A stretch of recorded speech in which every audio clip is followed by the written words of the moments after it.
Hi, I'm Avery Davidson. Thank you for joining us for This Week in Louisiana Agriculture. My partner, Kristen Oaks-White, will be back next week. We begin with the big story from last week, Hurricane Francine. Francine made landfall in Terrebonne Parish on September 11th as a Category 2 storm with maximum sustained winds of 100 miles an hour. The wind and rain left behind weeks of work for cattle ranchers and sugarcane farmers in the storm's path. The water in this pasture south of Houma is from the rain Hurricane Francine dumped as it made landfall. This is at H&M Ranch in the community of Berg. Colleen Landry and her fiancé Cody Baptiste ride through the floodwaters to check on the 70 head of cattle. That's the #1 source of our income, and cattle's going to come first before anything. The pasture is about 150 acres, and you can see the Intracoastal Canal in the distance. It's what separates the pasture from the canal that's providing the cattle a way out of the water. They're normally grazing out in the middle of all that back patch, and they're not. They're restricted to our little levee size that are a little bit higher. It cuts down their grazing. Landry says about 75 acres of this pasture is flooded, and it will likely take about a month to a month and a half to pump all of the water out. But what's more concerning is the flooding in the hay fields. Hay she's yet to cut. That is our lifeline here, basically, I guess you can say, because we use the hay to get our cattle through winter. That's what's going to hold them. That's what's going to keep them fed, keep these calves, because, of course, our calving season is November through April. So we're about to even start having calves. We've had, if I could say, a few early, but that's what feeds these mamas, to support these babies. Speaking of babies, this one here was a hurricane surprise. We came the Thursday morning to take a ride, see the excessive damage in the back, and Cody had actually noticed that, he said, oh, that baby looks new. She was laying tucked close to her mom, and we were like, well, she sure is. So we did. We had a calf born. Today we found out that it was a little female, so we wound up naming it Francine. She's happy and healthy right now. That's all that matters. Up the bayou in Thibodaux, where sugarcane is what matters, things were looking up before Francine. This cane crop was going to be a bumper crop. It was really good. We could have really used not having Francine because these guys would have made some good money.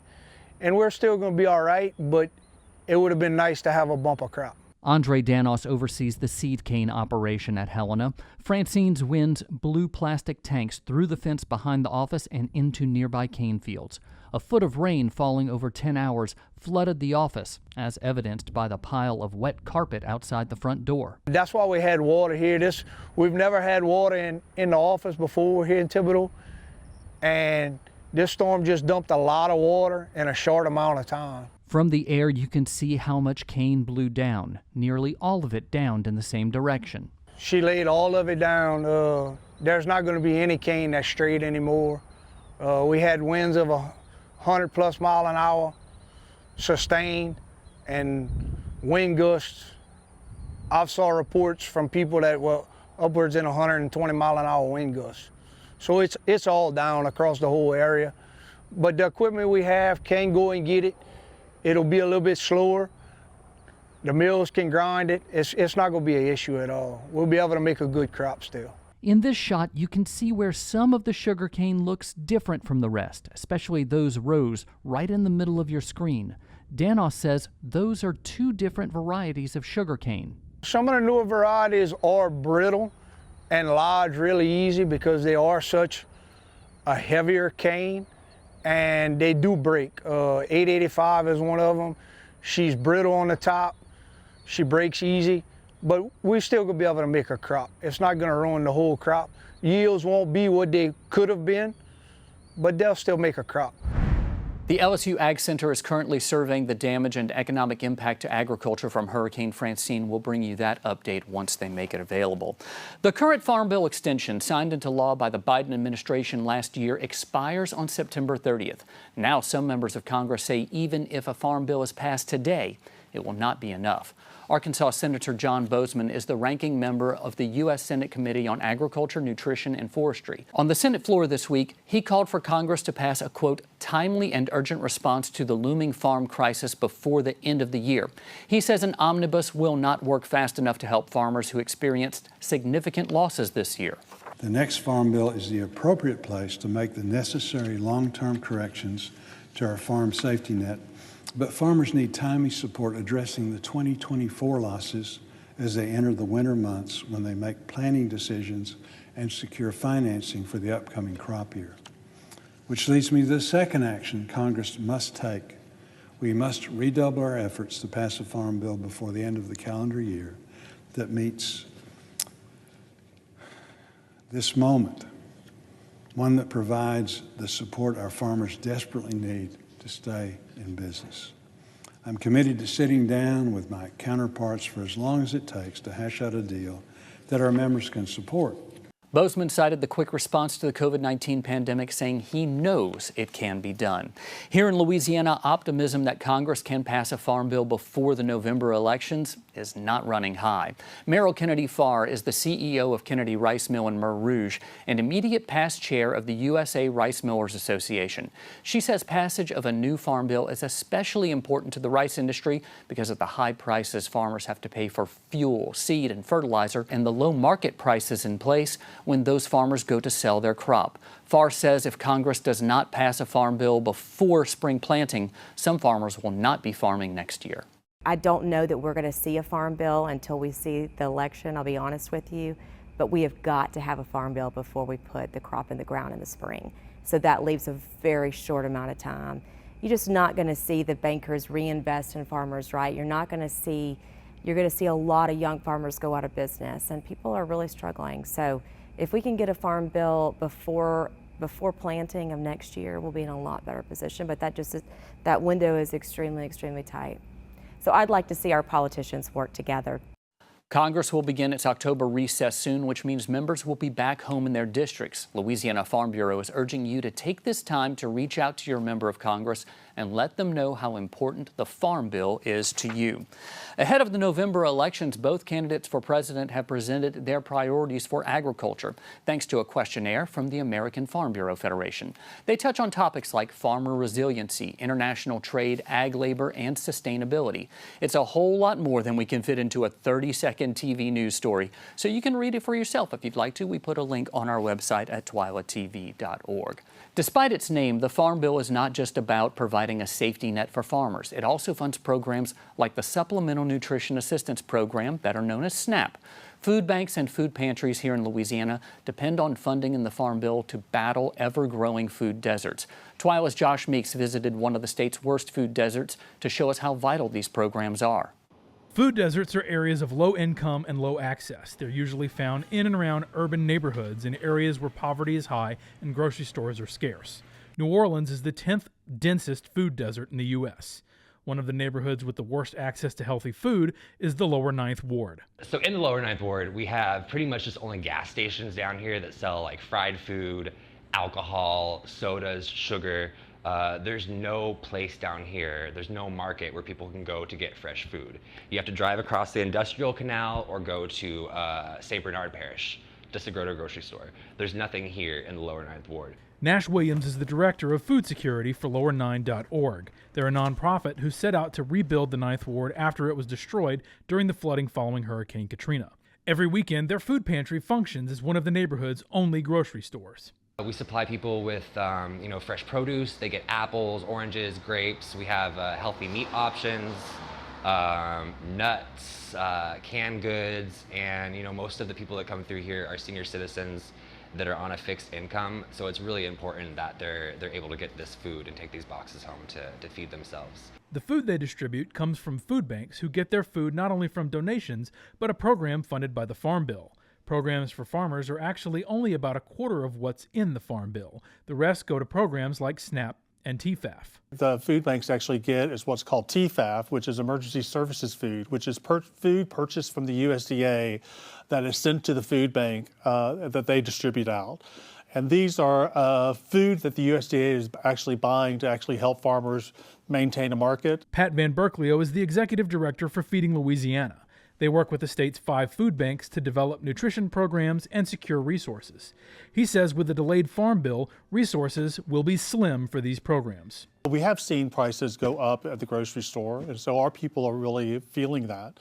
So if you are on SNAP, your dollars that you were receiving 2 years ago may be the same, but that's not buying. The buying power of that has really gone down. So we are really looking for Feeding Louisiana is really pushing for really 4 things in the Farm Bill, is to increase the SNAP benefits, to keep TFAF viable, but add additional dollars available for storage and distribution of those things. Until that happens, food deserts are likely to grow, putting a bigger strain on nonprofit and volunteer efforts like the Lower 9 Food Pantry. We really got to take it upon ourselves and take it upon our community members and our neighbors to look out for each other and make sure that we're okay. Reporting from Orleans Parish for This Week in Louisiana Agriculture, I'm Josh Meeks.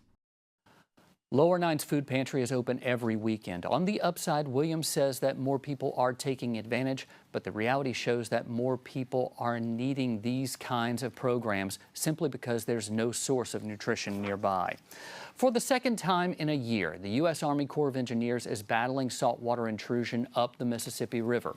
On September 15th, the Corps started building a new underwater sill to slow the Gulf of Mexico from creeping upriver.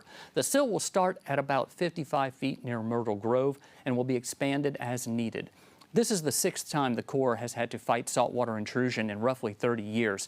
In 2023, historic drought conditions brought the river to historic lows, threatening fresh groundwater, essential for farmers growing in the southeasternmost part of the state.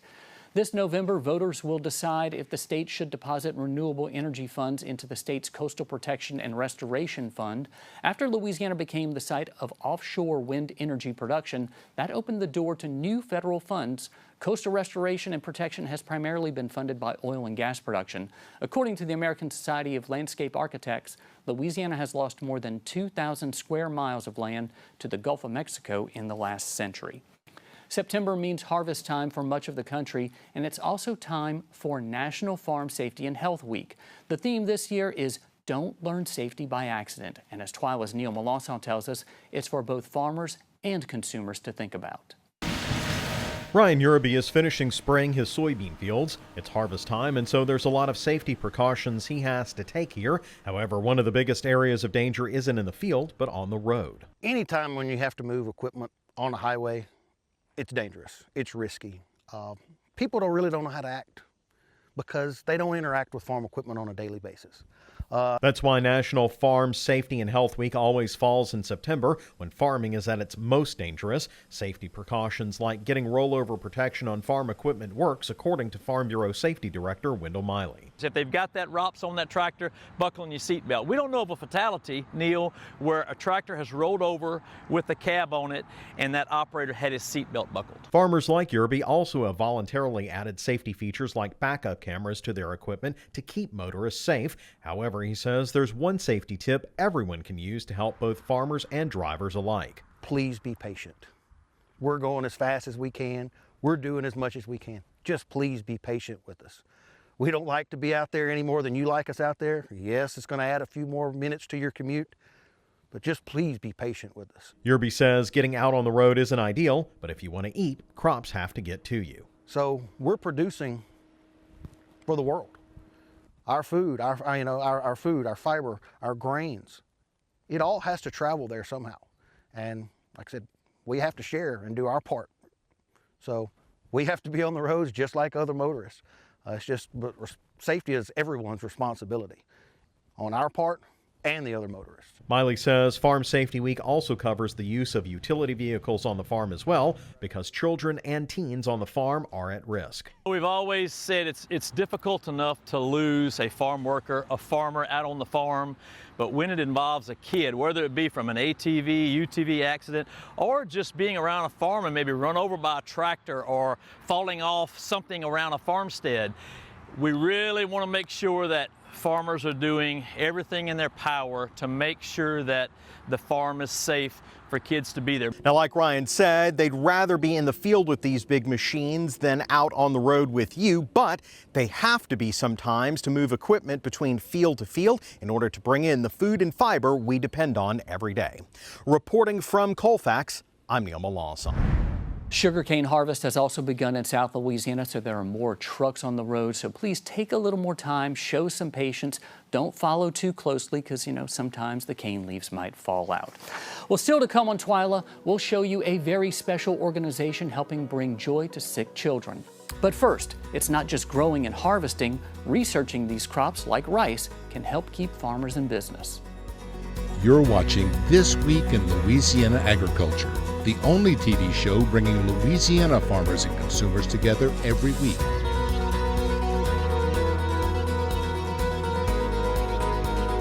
This is what rice harvest looks like in northeast Louisiana. This is in Mer Rouge in the field surrounding Kennedy Rice Mill. Merrill Kennedy Farr, CEO of Kennedy Rice Mill, says harvest is running behind this year. That's because of the wet spring, which delayed planting for many farmers in the Delta. Some not able to plant the crop until June. That's how late it went. While having to wait for the crop to be ready is not a huge issue, Farr says she is seeing mixed results on yields. We've had really great field yields, some mixed results on milling yields, but overall, harvest seems to be going well. We're a little bit further behind than we normally are this time of year, but again, it's because some of the rice was planted so late in the season. Diagonally across the state, farmers in southwest Louisiana are done with the first harvest of rice for the season. Louisiana Farm Bureau President Richard Fontenot says the ratoon or second crop is growing, but not looking as good as he had hoped. Farmers in northeast Louisiana usually do not get to grow a second crop.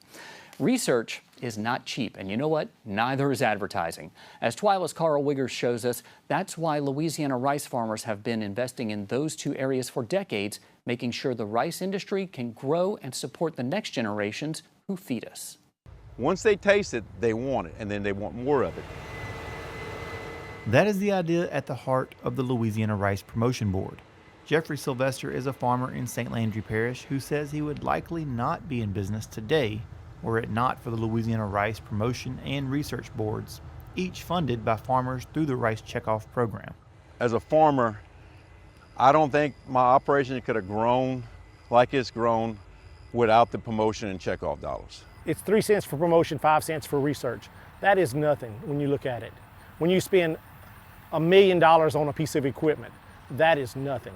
Allen Parish rice farmer Eric Uncle says that small investment has a huge reach that helps the industry stay viable in Louisiana. It helps ensure that we have a good farm bill, we have open markets, we're dealing with the latest technology. A lot of the money, or the big percent of the money, is pooled together with 6 rice producing states and make a big footprint, and really has a say in government affairs as far as farm bill and conservation and insurance, and we get to have a say in it, you know, and it's important because it's us that needs it. With all rice farmers in the state contributing to the checkoff programs and each state pooling their resources, the individual farmer's investment has a huge reach. From the producer standpoint, it's an insignificant investment on the front end, but it has a significant impact on the back end. A weather event can cost you more than what those checkoff dollars cost you, but you get such a big return from the checkoff dollar on the promotion and on the research side. You know, if we all work together and just give a little bit as a team, as a unit,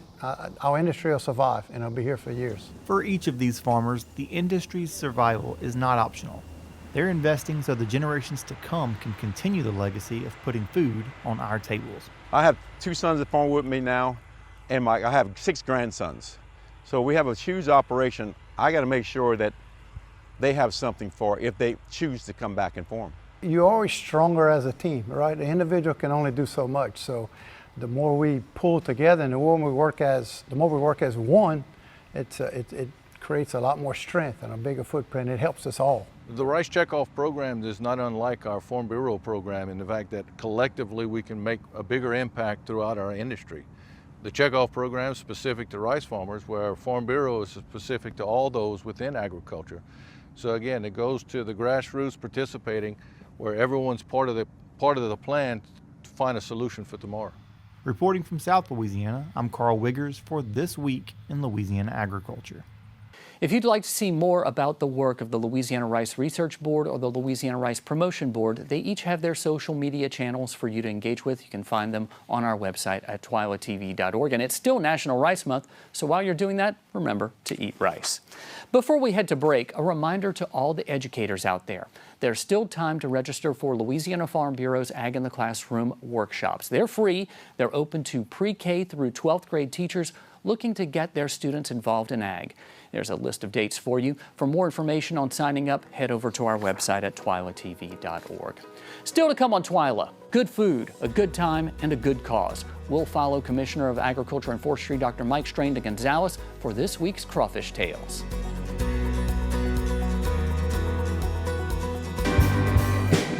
Hello everyone, this is Dr. Mike Strain, Louisiana Commissioner of Agriculture and Forestry, and we're in Gonzales, Louisiana at the Lamar Dixon. This is Dreams Come True of Louisiana. Dreams Come True of Louisiana is a nonprofit organization, and we grant dreams to children, Louisiana children with life-threatening illnesses between the ages of 3 to 18. We're going to have a seafood contest. I'm going to be handing out awards, and they are cooking up a storm. Commissioner Mike Strain is going to join us today. He will be our master of ceremonies, and we're very excited. He will be giving out the awards for our cook-off contest. You can sample some of the finest gumbo, some of the finest crawfish, some of the finest jambalaya, and also look at all of our certified Louisiana products, all under one roof. It's a great time. Part of my team and I coordinate the judging contest. I have another part of my team, they're operating my booth. Anybody that comes up with 7 tickets, we give them a bowl of crawfish stew. All of that money goes directly to Dreams Come True. In addition to raising money for a good cause, for Dreams Come True of Louisiana, you know, we have certified Louisiana vendors here. There are more than 120 vendors here, all under one roof. While we're selling this crawfish stew and a few, I'm also offering samples of my other products. And it's great to be able to face-to-face with potential customers to put that food in their mouth and let them say, hey man, this is good stuff.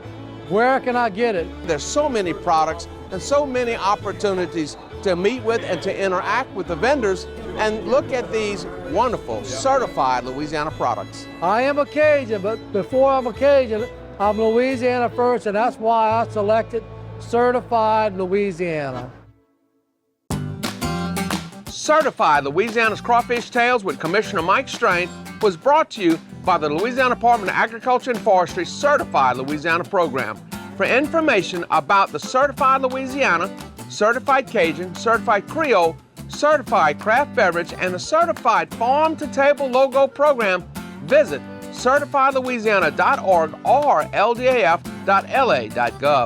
Support Louisiana families. Look for Certified Louisiana logos at your favorite grocery, restaurant, or farmer's market.